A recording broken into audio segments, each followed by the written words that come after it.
Hello viewers, আপনাদের জন্য নিয়ে এসেছি এক অভিনব ডিফেন্স একাডেমি। আপনাদের জন্য রয়েছে army, BSF, SSC GD, WBP, RPF, lady constable ইত্যাদি সমস্ত কিছুর প্রিপারেশন করানো হয়ে থাকে।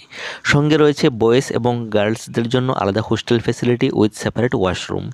এখানে প্রতিদিন দুবার করে ক্লাস ফেসিলিটি রয়েছে এবং প্রতি সকালবেলা আপনাদের ফিজিক্যাল ট্রেনিংও করানো হয়ে থাকে। আমাদের এখানে দুটো বিল্ডিং রয়েছে। একটি নতুন বিল্ডিং তৈরি হচ্ছে যেখানে সমস্ত ধরনের ফেসিলিটি অ্যাভেলেবল থাকবে। আমাদের যে মান্থলি ফিস সেটা হলো 3,500 টাকা। এবং আপনাদেরকে বলে রাখি যে আপনারা যারা অ্যাডমিশন হবেন আপনাদের কিন্তু কোনো টাকা চাকরি পাওয়ার পর দিতে হবে না, এবং আপনাদের ডকুমেন্টসও কিন্তু ফ্রিজ করে রাখা হবে না। তো অবশ্যই সেটা আপনারা খেয়াল রাখবেন। এবং যারাই 7 তারিখের মধ্যে অর্থাৎ ফেব্রুয়ারি 7 তারিখের মধ্যে অ্যাডমিশন হবেন আপনাদের কিন্তু কোনো অ্যাডমিশন ফিস দিতে হবে না। তো যারা জয়েন করবেন অর্থাৎ অ্যাডমিশন হবেন, স্ক্রিনে দেওয়া যে নাম্বারটা রয়েছে সেখানে যোগাযোগ করে আপনার অ্যাডমিশন হতে পারেন। আমাদের ঠিকানা রয়েছে আমলাপুকুর, অম্বিকা কালনা, পূর্ব বর্ধমান। সো এখন এ পর্যন্তই। Thanks for watching.